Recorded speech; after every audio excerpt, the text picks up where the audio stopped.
Hello and welcome back to Botcrim. I'm Tim Jaggs, Botcrim's founder. In this video, I'm going to talk about how it is we got to the position that we're in today, where youth-serving organisations are trapped in a cycle of rising sexual abuse and rising sexual abuse costs. First of all, I'm going to do the quick 1-minute version, and that's essentially here that I'm going to go through all the details on this graph in a minute for the longer version. But if you look at the diamond in the bottom left-hand corner of the graph at the moment, you can see that that is when we implemented, or rather when the Safe Environment Programme that 95% of youth-serving organisations use today to prevent sexual abuse was first introduced. Since then, you can see that lots of other things have increased. For example, adult-on-child sexual abuse has doubled. Child-on-child sexual abuse has increased 5 times. The disruption that sexual abuse causes to an organisation has increased from maybe a year to 7 years. Settlement of a sexual abuse claim has gone from $250,000, a large settlement, to $25 million in the last 10 years. And reputations have gone from being completely protected by NDAs to being totally destroyed. We've also learnt a lot more about sexual abuse, and we know much more about how to manage risk well. And despite all of that, the safe environment, broadly speaking, hasn't changed. That's the 1-minute version of this video. That's the reason we're in the difficulty that we're now in. The safe environment system that's used to, rather, part of the problem is it isn't a system. The safe environment approach to protecting minors and vulnerable adults from sexual abuse is not enough on its own to prevent sexual abuse, and it hasn't fundamentally changed in over 20 years. That's why where youth-serving organisations are caught in a trap of, or trapped in a cycle, I should say, of rising sexual abuse and faster rising sexual abuse costs. Okay, let's slow everything down now and go back and look at all of this in a bit more detail for those of you that would like more information about each of these component parts. So, what is the safe environment? First of all, let's talk about that. It's broadly speaking a set of 3 controls plus the mandatory requirement for individuals who work with minors and vulnerable adults. Let's deal with that one first. It's the mandatory requirement to report suspicions of sexual abuse if you suspect sexual abuse is happening to law enforcement or child protective services. It's the cornerstone of child protection. The other 3 controls are, first of all, criminal background checks. Everybody working with minors and vulnerable adults should be criminally background checked, and certainly it's the only way you're going to save yourself from a negligent hiring claim is that if you've put everybody through a criminal background check, and it's basic defensibility 101. Secondly, everybody is required to have sexual abuse training so that they recognise it if they see it, they understand what grooming means, and they know what their mandatory reporting requirements are. For example, there is more to that, but that's broadly speaking the second element, or the third of the 3 controls. The third of the 3 controls is that organisations should have policies and procedures in place to deal with one-to-one interactions. And it's this area which has seen the most change since 2001 or 2002, because what we've basically done is to play whack-a-mole over the course of the last 20 years, and every time a new form of abuse has occurred, and they almost all happen in one-to-one situations, we've added a further element or a further policy around a new type of one-to-one interaction. So it looks like there's maybe 15 different things that organisations are supposed to do, but broadly speaking, when you boil it down, it's criminal background checks, it's policies around different types of one-to-one interaction, and it's sexual abuse-related training. And that's the sum total of the mechanisms put in place to prevent sexual abuse. Whoops, wrong way.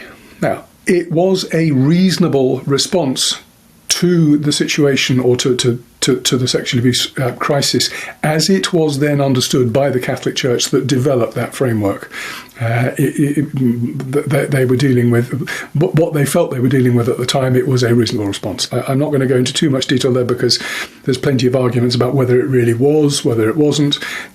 Hindsight is a great thing. There are certain things about it that you would look back on it today and say, well, why did you think that criminal background checks were really going to be helpful when so few abusers either abuse twice or are caught in the first place? Criminal background checks just isn't going to achieve what you want it to achieve. It might catch 2.5%, maybe 5% of abusers, so that it is on its own. It's patently not enough. Equally, however, you can't not do criminal background checks. So we get why it's there. It's just inadequate on its own to expect it to be able to prevent sexual abuse. Risk management best practice at the time was a thing that we now call traditional risk management, insofar as it's quaintly called that because it's so out of date now. What it was a framework where essentially organisations tried to identify things that could go wrong, and generally speaking, the things that could go wrong were all of the things that could be insured. And then they tried to mitigate the consequences of things, or planned to mitigate the consequences of things if they went wrong, and principally the main mitigation was to buy insurance.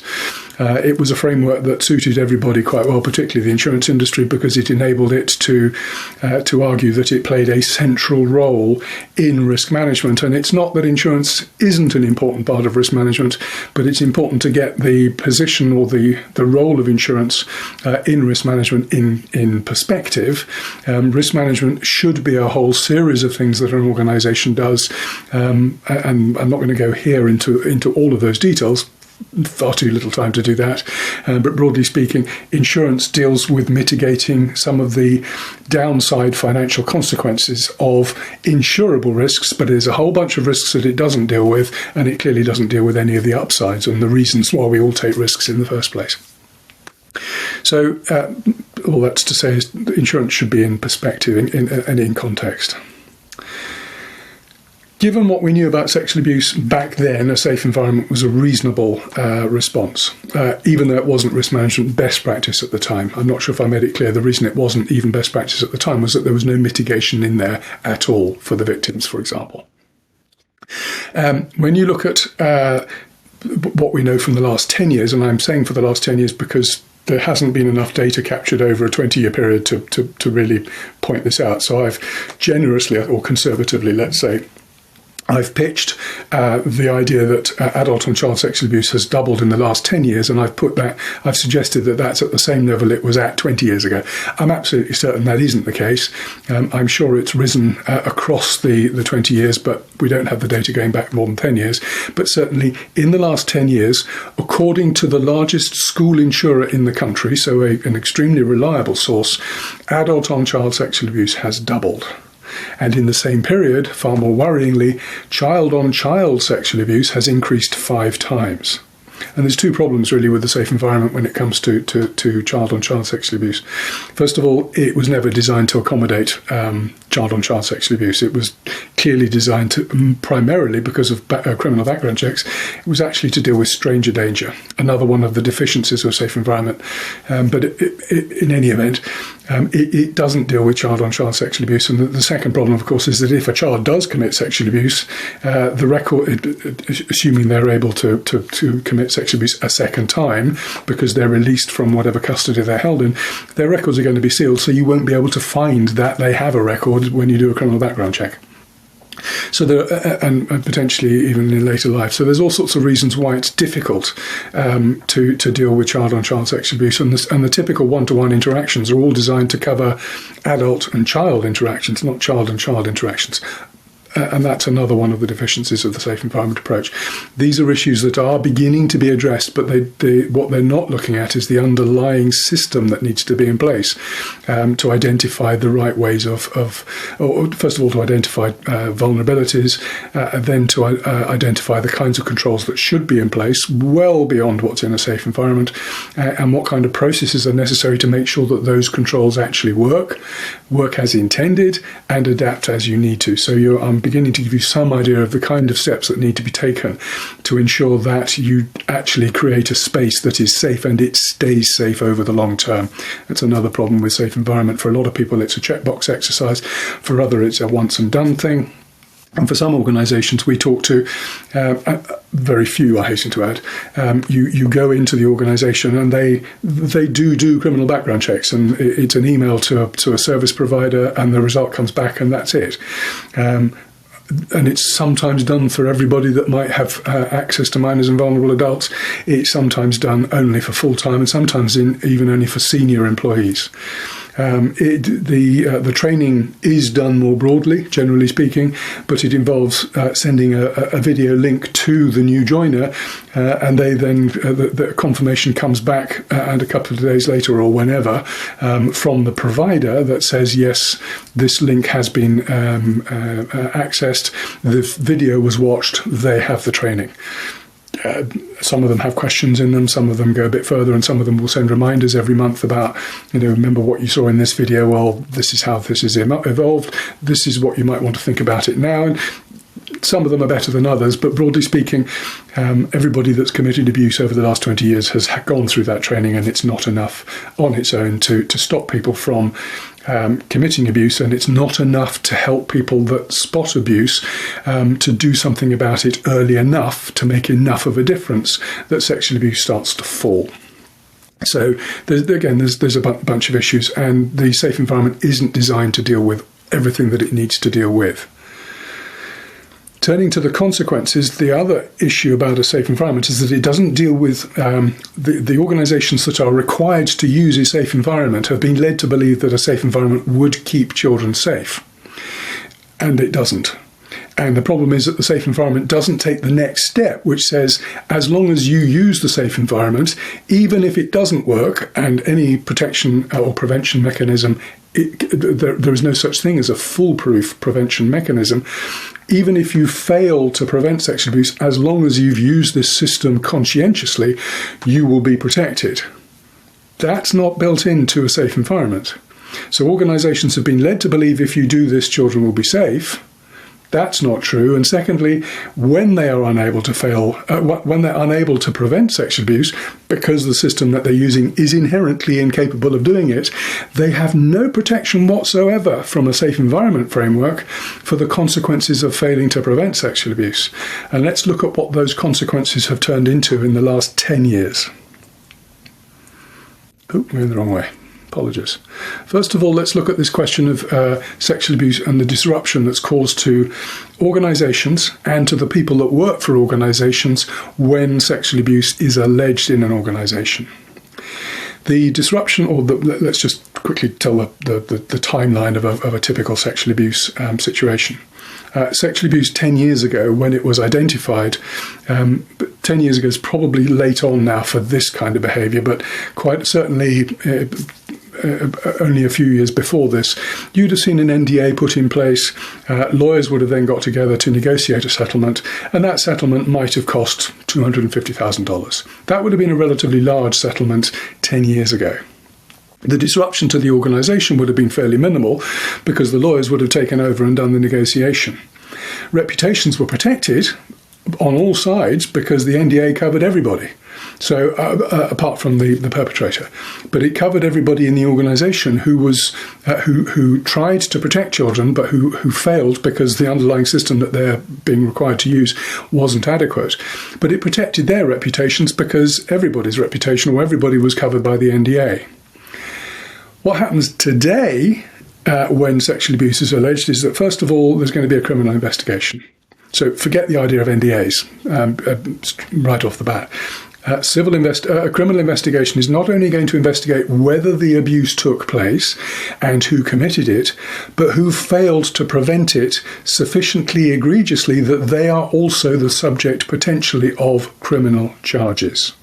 So even if you don't commit sexual abuse, if you fail sufficiently egregiously to prevent it or identify it or to respond to it, you can still find yourself charged, facing a criminal charge, and people have gone to prison for failing to respond appropriately to sexual abuse.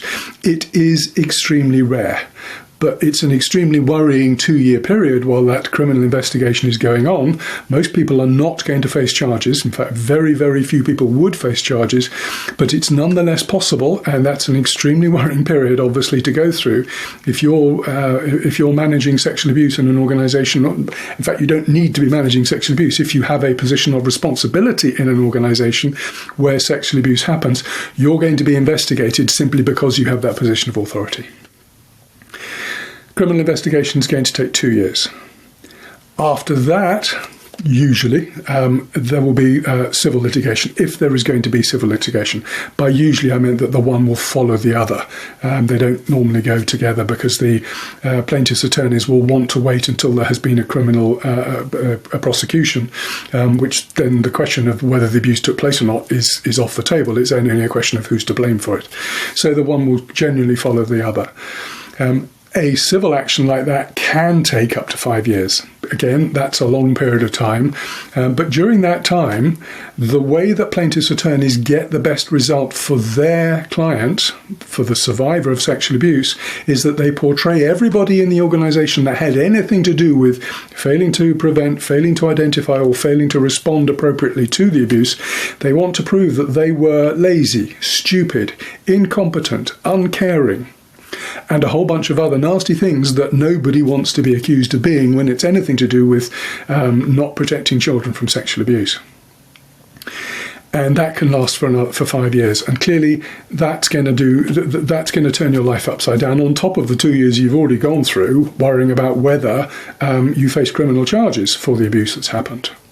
So the disruption element has gone from 1 year with minimal disruption to it can be up to 7 years and quite significant turmoil in personal and organisation lives.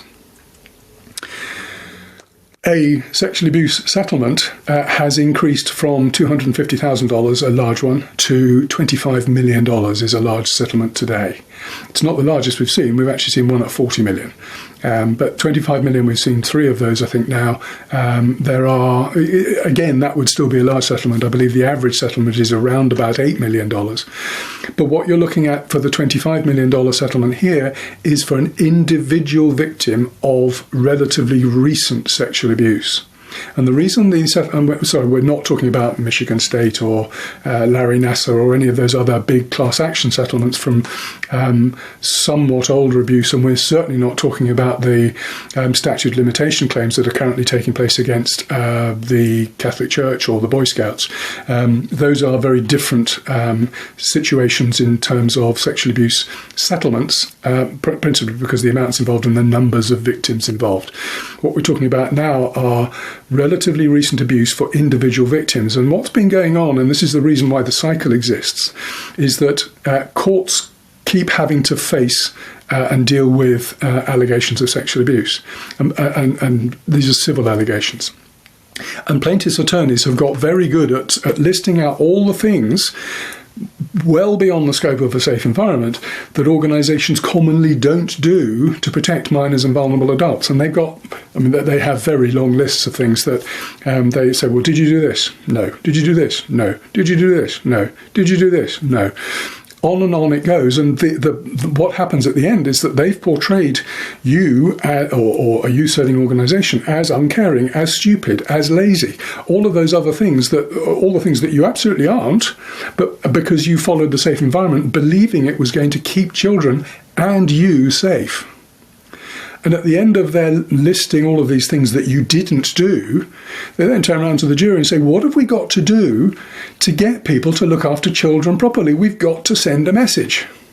And every time they say that, they say, the last time we did this, the biggest settlement was X. Well, we've clearly got to ratchet it up from there because they're still not listening. And that's why the cycle exists. But that's why there's been a 100-fold increase in the value of sexual abuse settlements. Even though adult and child sexual abuse has doubled and child has gone up 5 times, it's the consequences. When you multiply the frequency by the severity, you can see just how much sexual abuse risk has grown, and you can see why it is, in financial terms, why the insurance industry is backing off so fast. Very briefly, you can imagine that reputations have gone from essentially being protected by an NDA to being utterly destroyed, because you've got the criminal investigation, which ensures that no NDA is going to make a blind bit of difference. Then you've got the civil action, and you've got potentially not only the 25 million settlement, but the way they get the 25 million settlement is pointing out as publicly as they possibly can all of your failings in terms of protecting minors and vulnerable adults. So there's a lot to be said for the fact that we need to rethink the way sexual abuse is managed, given how much the frequency has increased, not to mention the severity of the consequences when it happens. And we have much better knowledge. We should be able to do much better. Clearly, everything I've just described to you is stuff we didn't know 20 years ago, and we know now. Another thing that we know today that we didn't know 20 years ago is that the average age of somebody coming forward to say, look, I was sexually abused, is still in their 50s. Most people are still coming forward from a long time past. The point being here that if sexual abuse isn't caught at the time it happens, but for all sorts of reasons, it takes victims a very long time to feel comfortable enough to come forward. So that's another element that we've learned. And it's one of the main reasons why statutes of limitation across the board, across all states, I should say, are changing. And the shift generally, it varies in all sorts of different places for all sorts of different reasons and different politics and yada, yada, yada. But the way that statutes of limitation are generally shifting is towards an elimination both of past statutes of limitation. So what protection that used to exist to organisations today for abuse that happened in the past is gradually being eroded. There have been plenty of examples of window legislation, and some places where it's been eliminated altogether. But also going forward, there is an elimination, or the gradual trend is towards an elimination altogether of statute of limitation. It won't happen everywhere, and it will happen in different places at different speeds, but it is nonetheless happening. That's the general tide of the direction. Certainly the federal laws have already gone that way. So we've got better knowledge.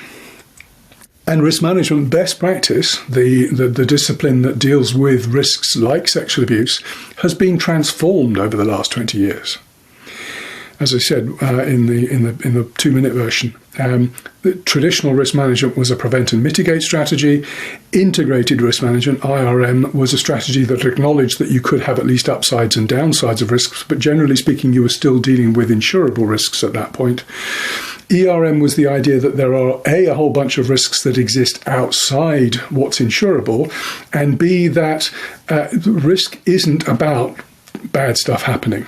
Risk is what happens when you set an objective and you want to make sure that you've identified the issues that can affect the achievement of those objectives, positively or negatively. And it's stuff that these are risks that impact the entire organisation or the entire enterprise, and they need to be dealt with by the entire enterprise. And it's a discipline that's now looking at how do you help an organisation to meet its objectives, an enterprise meet its objectives. Strategic risk management was something that evolved out of the financial crisis of 2008, where it was recognised that it's all very well to talk about meeting short-term objectives, but if you set the organisation strategy wrong and you execute on that strategy poorly, that's a different and a further level of risk that wasn't particularly well addressed by the earlier versions of enterprise risk management. So some people would argue that SRM is a standalone discipline. Others would say it's a logical extension of ERM. I would fit into that second category. But different risk managers and consultants in the field will argue in different positions. There's no right or wrong. The issue is that strategic risk management is an evolution from enterprise risk management, and it is the current best practice, particularly in the financial sector. But for most organisations, ERM is current risk management best practice, and it's evolving all the time. And let's just look at what's been going on with the safe environment over the period. And I've kind of already addressed this, but I'll just come back to it. There's not a huge amount to say because the cornerstones of it are still the same 4 things that they always have been. Criminal background checks, training, policies and procedures around one-to-one interactions, and mandatory reporting. Those are all prevention mechanisms. There's nothing in there to do any mitigating. There's nothing in there to make sure that the system is systematic. There's nothing in there that makes sure that it's customized to the organization that's using it. There's very often very little advice to organizations that are not risk management experts. They don't have in-house expertise. There's often very little information about what it is they're really trying to achieve with risk management. What is risk management? It's not just about preventing bad stuff from happening. There's a lot more to it.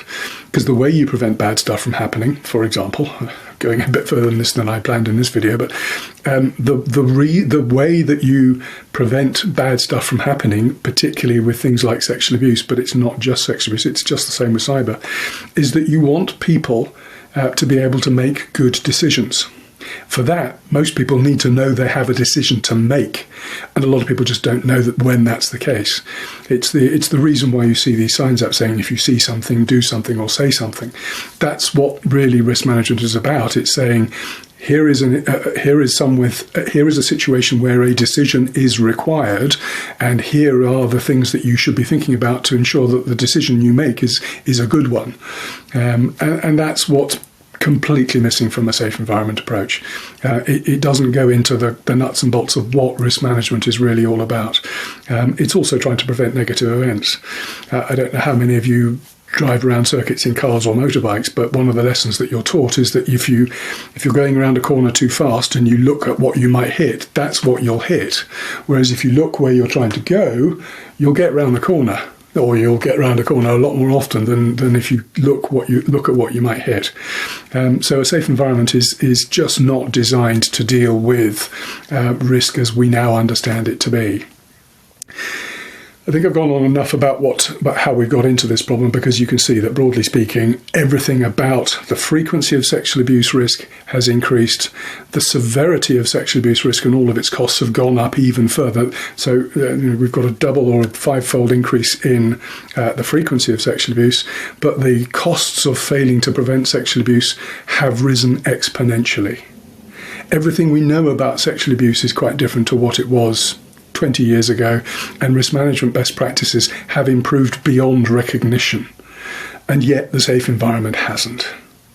And that's the very simple reason. It's failure to adapt, it's failure to improve and to learn, and it wasn't built for learning, and that's its problem. It hasn't adapted, it hasn't improved, and that's left youth-serving organisations trapped in this cycle of ever-rising sexual abuse and ever-rising sexual abuse costs.